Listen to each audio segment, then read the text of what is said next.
This is where it all began.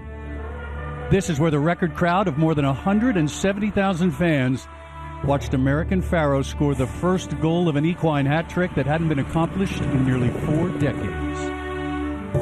From the patrons in the grand salons, high atop the luxury liner of thoroughbred grandstands, to the fashionable throngs on the promenade and main decks in all their derby finery, to the glorious shenanigans on the infield Lido, they all shared one thing when it was over. Each and every one of them could say, "I was there." 2 weeks later, at Pimlico, the conditions were miserable, but it didn't matter. American Pharoah skipped over the slop to win by 7 lengths. The second jewel secured, American Pharoah became the next great hope to break the Triple Crown drought. But we'd heard that story before. 13 times, in fact. From 1979, when Spectacular Bid faded in the stretch, to California Chrome's frustrating finish a year before American Pharoah finally conquered Big Sandy. The mile and a half where so many dreams of thoroughbred racing immortality have been swallowed up in the Triple Crown's longest race. The Belmont, which would finally yield the clincher. And here it is! The 37-year wait is over! American Pharoah is finally the one! American Pharoah has won the Triple Crown! At last, the spell was broken. Now we come full circle. Back to Churchill Downs, where tens of thousands converge beneath the famed twin spires on the first Saturday in May. Hoping come June, our Kentucky Derby winner catches lightning in a bottle the same way only 12 thoroughbreds in history have. And once again, those of us lucky enough to witness the run for the roses will be able to say, "I was there when it all began."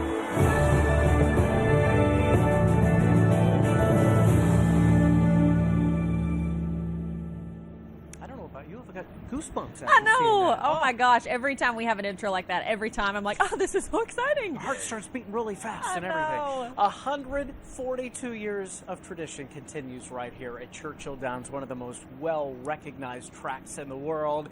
Thank you so much. Good morning for making LEX18 a part of your Derby Day celebration. I'm Chris Goodman. And I'm Haley Harmon. Thanks again for joining us. We are kicking off our Derby Day coverage bright and early here in dark and early here in Louisville. It is not bright at this hour. It's getting there. It is getting there. It will be bright soon enough and bright all day long. It is a crisp morning at this hour here in Louisville, and I know a lot of people heading out to the track today are wondering what the weather is going to be like all day long for this year's Derby. Prepare for the heat. That's the big thing, and possibly prepare for something else. We'll let Tom tell you about that. He's back at the studios this morning in the LEX18 studios tracking your LEX18 Storm Tracker Derby forecast. Yeah, that's right. We've got a chance out there for a number of things going on today. Some in our favor, some not so much. We get a ridge of high pressure down south, and you've also got some active storm tracks running up along the Great Lakes. So we're kind of caught in the middle. So we're going to warm things up. We'll also have a late day storm chance to contend with. So you're going to want to watch out for that possibility. At the moment, the Max Track not showing much of anything. We've got showers, some storms tracing out from Chicago back to the west. And it's nice and calm here.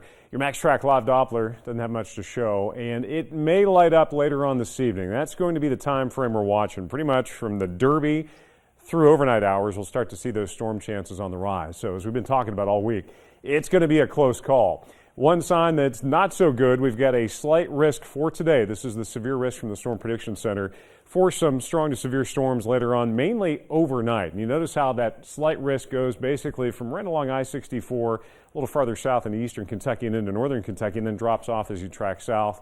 We're going to be watching that possibility of a few storms this evening as that round drops south. Some of those storms may produce some damaging wind and some hail, and it's going to be awfully close to the running of the Derby. Now, this is an encouraging sign. This is our high-resolution computer model. It's trying to pop a couple of isolated showers into our southeastern counties through the morning. This takes you up through lunch, partly sunny. We're going to start to see some wind picking up this afternoon, and by later on this evening, this is 6 o'clock this evening, you're starting to see these pops of some stray showers or storms out there. That's going to be the concern, especially back towards Louisville as we get into this evening. Of course, folks, at a big outdoor event, last thing you want are some storms hanging around. I think most of what we'll have to deal with tonight will be overnight and into Sunday morning, but still, we may have a few around as you get closer to Derby. It's a little crisp this morning. We are in the 50s.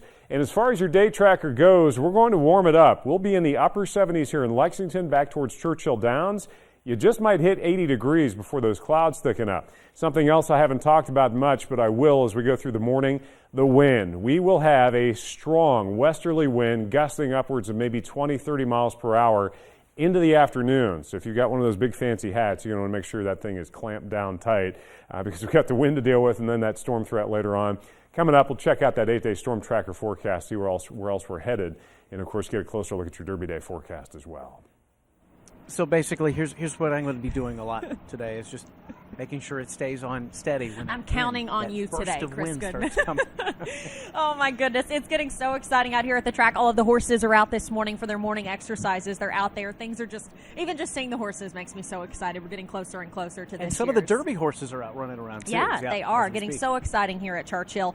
Now, 20 horses are in the Derby field, of course, and hour by hour, the odds are constantly changing. Dorian Kraft has a look at the Derby morning line odds. Good morning to you, Dorian.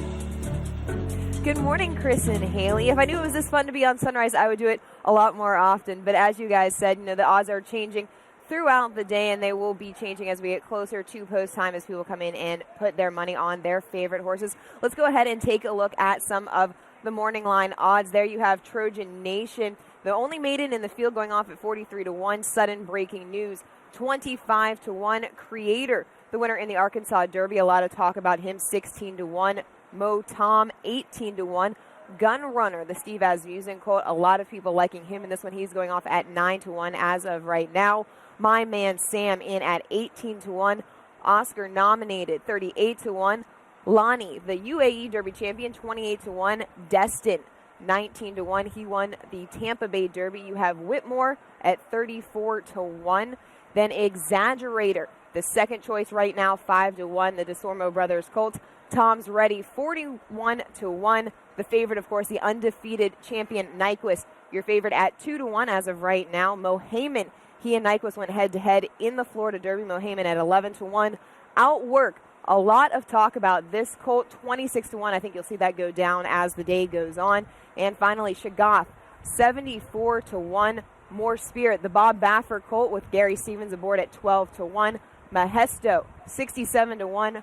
Brody's Cause, 22-1, the Bluegrass Stakes winner. And finally, Dancing Candy, the speed horse, at 31-1. So right now we're definitely seeing a lot of movement on the odds. That will continue to change throughout the day. Nyquist still the favorite, 2-1, but I expect to see some horses like Exaggerator and Outwork get a little bit closer in the odds line to him as the day progresses. Chris and Haley, back to you. All right, Dorian, thank you very much. Looking very, very gorgeous this morning, if I do say so myself. I don't know if Chris can run over and take care of her hat as well this morning. Keep it in place. My hand's going to be very busy today taking care of everybody's hats. All right, everybody, bringing you live all-day coverage here from Churchill Downs takes a lot of work, and the work starts several hours before you see any of us on the air. It takes a lot of work to make it happen. Yeah, we got crew members all over the place behind the scenes today, putting in long hours, checking lights, setting up equipment, you name it, that barely touches the surface.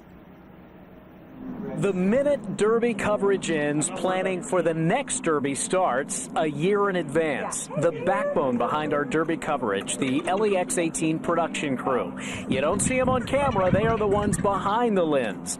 Days before the anchors and reporters show up, crew members have already put in long, grueling days. We come out on Wednesday, there's a crew of about 15, and start pulling all the thousands of feet of cable. The production crew heads up early to Churchill Downs, pulling cables, setting up trucks, TVs, satellites, and coordinating where talent will sit, lighting, and audio. There are so many responsibilities, it would take us all day and night to list them all. This is probably about the biggest undertaking we do every year, and we really do our best to make sure we excel and put on a great product that the viewers love to see. So for those of you tuning in for LEX18's live coverage of Kentucky Derby 142, remember it's the production crew that makes this look good, and if it weren't for them, we wouldn't be here. Yeah, we always say don't make one of the production crew members mad because they'll make you look bad on camera. Exactly. Make you look No, our crew wouldn't do that. No, not you guys. We do want to mention one thing. If you're going to be coming out to Louisville today to Churchill Downs, yesterday the lines for Oaks got a bit long, quite a bit long. At 45 minutes, people had to wait in line. Some people, not everybody, but a spokesman for Churchill Downs admitted new plans that they have for getting fans into the gate initially did not work. Yeah, and that's the product that you just saw. Those were people waiting in line. And it's, kind of no wonder, because yesterday was actually a record breaker in attendance, more than 124,000 people in attendance yesterday. There's going to be obviously way more than that today. So as they said, Churchill Downs making a couple of changes so you don't run into that issue again. You'd hate to get here and miss, a race that you were really hoping to see. Just when you come, they have what they call dedicated lines, and they've done some tweaking. So as the day went on yesterday, the lines did get better. Today, what they're doing is they're going to be putting up bigger signs. So just look for signs as you come in, and then you'll be able to find out which line you need to go into, and hopefully things will run a bit smoother. Yeah, today. I think that's why it got so bad, because people are all heading into the same gate, didn't go to their designated gate. So plan ahead, pay attention to those signs, so hopefully you can get in as quick as possible. And this morning, they take Derby goers' breath away, and they are stealing attention from a few of your other senses as well. Yeah, we are talking about the tons and tons of flowers that they have on display here at Churchill Downs for the 142nd Kentucky Derby. LEX18's Bonnie Campo spoke to the folks behind that beauty, and she knows your nose is going to be filled with that fragrance today if you come to the track.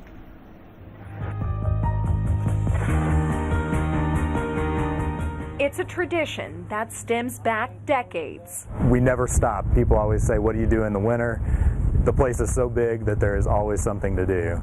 Staff started with seedlings back in January. It's taken teams more than 4 weeks to get all the gardens going at the track. Each petal picked comes from down the street. We have a 12,000 square foot greenhouse where we grow 24,500 annuals every year for Derby. Gardeners say that when Derby weekend starts, they get about 500 geraniums in the ground in the winter circle, but they have another 400 waiting back here as replacements. Depending on if the winter circle gets damaged during the trophy presentation, because of course there's a lot of people standing out there to have their picture taken. Despite demolishing all of their hard work, it doesn't wilt workers' spirits. I tend to be calm about it anymore, because being stressful is not a good way to do it. There are a lot of people that come into Churchill that don't come for the horticulture, but when they're surprised at how much we have here and what a great job we do, that is very pleasing to me. And after the Derby ends, there's no break. The cycle begins again. New flowers for a new champion for Derby 143. Covering the news from the Kentucky Derby, Bonnie Campo, LEX18 News. Yeah, so there's some nice fluorescence in the air. Unfortunately, there's a lot of pollen in the air, too. Golly, so yes. that's one thing that was really getting to me yesterday at one point. So keep that in mind. Maybe take a little bit of medicine before you come out here if your allergies bug you. Hey, we want to thank everyone here at LEX18 who has put in the hours and time to help deliver this long day of coverage, all-day coverage of Kentucky Derby 142. We have several crews out and about today bringing you all things Derby. You can watch our live coverage on LEX18. Follow our coverage online, lex18.com, and share your photos and updates with us on our LEX18 Facebook page. And if you aren't headed to Churchill Downs today, we want to know how you're celebrating Derby 142. Snap a picture of your Derby Day outfit, that hat, of course, or even party decorations, and make sure you share those with us. We would love to see them. It's always fun to see how Kentuckians and people across the country are celebrating this historic Kentucky experience. All right, so saddle up for our all-day coverage of Kentucky Derby 142 today. Post time this evening, 6:34 for Kentucky Derby 142. And straight ahead here on LEX18, we're going to find out how much Haley and you know about horse racing. Yeah, we're taking a little fun spin this morning on our typical brain strain that we normally do on Sunrise each and every Monday morning on the show with Chris and I. We are doing some Derby Day brain strain questions. We hope you'll stick with us and find out the answers along with me when we come back. Hey, good morning, everybody, and welcome back. Thanks again for joining us as we kick off our all-day live coverage of Kentucky Derby 142 here from Churchill Downs in Louisville. Right now, we are going to take a fun little spin this morning. You know, every Monday, if you join us for Sunrise, you know, Chris and I play Brain Strain, where he asks me fun little facts, and I try to guess the answer. Well, today we are doing it again, but we are doing it Derby style. That's right. We're going to see how your knowledge is of all horse racing, all things horse racing. Just going to ask you 3 multiple choice questions. And you guys play along. Yeah, you guys can play along. And one of the answers Haley heard me talking about earlier today, so she might know one of them. I know one of them. We'll find out. Here's question number 1 now. Okay. The Derby is frequently referred to as the Run for the Roses. That's because a blanket of roses is awarded to each year's Derby winner. According to 365horses.com, the tradition goes all the way back to 1883. So how many red roses is awarded to the Kentucky Derby winner each year? Your guess is 432, 554, or 827. I'm going to go with B, 554. That's the one she heard the answer to right there. I was very confident. You got that one right. That's awesome, though, that there's that many on there. Very cool. And by the way, they're each attached to a vial of water, so they stay fresh all day long when they're presented to the winner. So I thought that was pretty cool, too. Yeah. Here's question number 2. At 26, this horse is now the oldest living Kentucky Derby winner. What's his name? Is it Strike the Gold, Smarty Jones, or C, a Hero? Oh, gosh. I'm going to go with C, Hero. You got it.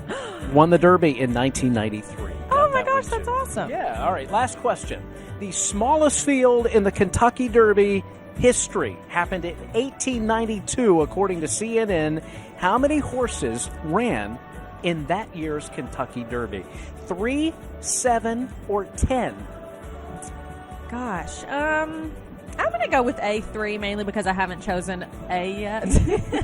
You know what? You got it. Oh, yay! You know, how think about that, though. I mean, only 3. Yeah. I mean, how lonely of a field is that? Because we've got 20 horses today. No scratches at all yesterday. Yeah. So quite a few more horses today than back in 1892. Yeah.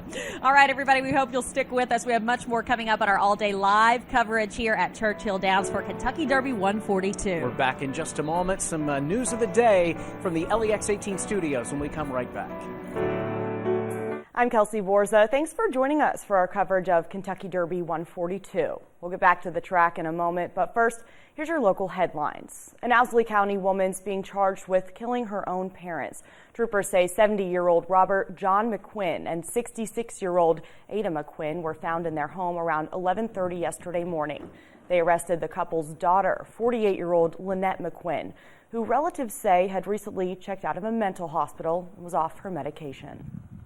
She's been mentally ill our whole lives, and she's planned this. She planned it. That's why they made her leave the last time she came here.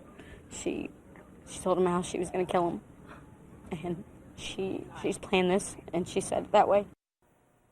McQuinn has been charged with 2 counts of murder as well as tampering with physical evidence. Well, a teen is dead following a crash last night in Louisville. The crash happened just before 11 on the 5200 block of Dixie Highway. Louisville police say a father and daughter were traveling southbound when their car was T-boned. They were both thrown out, and the daughter was pronounced dead at the scene. Her father and the other driver are expected to recover. The crash is still under investigation. A man is in critical condition following a crash over in Elliott County last night. Police say 51-year-old Roger Fraley drove off of Kentucky 486 and hit a large rock, which threw him out of the car. He was flown to a West Virginia hospital and is listed in critical condition. It's not clear yet what caused the crash. Authorities have been warned to focus on human trafficking during Derby week, and last night Louisville police arrested 2 people after a prostitution sting. 26-year-old Keith Napier and Kristen Logston are charged with human trafficking. Police say they brought an underage girl to be a part of a prostitution deal with an undercover officer at the Red Roof Inn near I-64. Police say they also found illegal drugs on Napier. One man kept Lexington police busy dealing with back-to-back business robberies last night. The first was reported at the North Park Arby's around 9:30. The clerk told police a man came in and demanded cash from the register, but they refused, and the man left empty-handed. The next was reported just a few minutes later at the subway across New Circle Road. Employees described a similar-looking man who implied he had a weapon and took cash. Search dogs were sent out to find the robber, but came back with nothing. Officers say they believe the same man is behind both robberies. Well, rapper 50 Cent is trying to reconcile for making fun of a teen at the Cincinnati airport. The rapper made a $100,000 donation to the nonprofit charity Autism Speaks. It's part of his apology to Andrew Farrell, a 19-year-old airport worker who was recorded and criticized for obviously being on drugs. Farrell was not on drugs, and he is disabled. He apologized to Farrell's parents after his video went viral on social media, and the family asked that he make a $10,000 donation to the charity. Well, he decided to up it to $100,000. Well, another presidential hopeful will be coming to Louisville soon. Hillary Clinton will hold a rally next week. The event will be Tuesday evening at the Louisville Slugger Field. Doors open at 4:15. It's set to start at 6:15. It's a free event and it's open to the public. However, you are encouraged to RSVP online before you go. We'll get back out to Louisville in just a moment. Thanks for joining us for LEX18's coverage of the 142nd Kentucky Derby.